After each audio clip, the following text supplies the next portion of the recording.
విద్యార్థులందరికీ తెలుగు భాషా దినోత్సవ శుభాకాంక్షలు. గిడుగు వెంకట రామ్మూర్తి గారి పుట్టినరోజు సందర్భంగా ఆగస్టు 29న మనం తెలుగు భాషా దినోత్సవంగా జరుపుకుంటాము. తెలుగు అనే పదంలోనే ఎంతో మాధుర్యం, కమ్మదనం ఉంది కదా.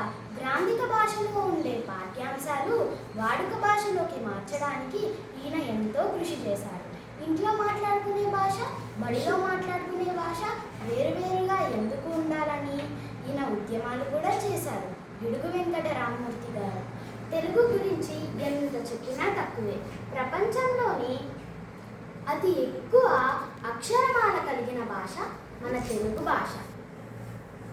సుమారుగా 2400 సంవత్సరాల క్రితం ద్రావిడ భాష నుండి పుట్టిన భాష మన తెలుగు భాష.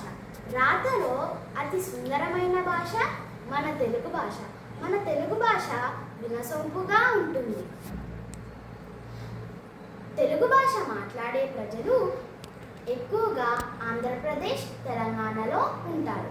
ఈ రెండు రాష్ట్రాలకి తెలుగు అధికారిక భాష. మన మనసులో ఈ భావాన్ని తెలియాలి అంటే భాష ద్వారానే కదా. మన తెలుగు భాష గురించి ఎంత చెప్పినా తక్కువే. మన తెలుగు భాషలోని పద్యాలు, గేయాలు, గీతాలు, ధనస్సు, ఛందస్సు మొదలైనవి. ఇవి వాటికి అవే సాటి, వాటికి లేదు పోటీ.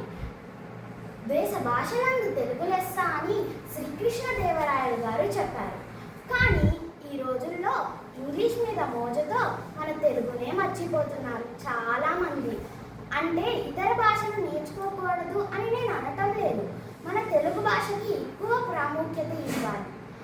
తెలుగు రాని వారితో ఇతర భాషలు మాట్లాడవచ్చు. తెలుగు తెలిసిన వారితో కూడా ఇతర భాషలు మాట్లాడటం అంటే మన భాషని మనం తక్కువ చేసినట్లే కదా. కాబట్టి కమ్మనైన అమ్మ లాంటి మన తెలుగు భాషలోనే భాషించుకున్నాం అని తెలియజేసుకుంటూ ధన్యవాదాలు. తెలుగు భాషా దినోత్సవ శుభాకాంక్షలు.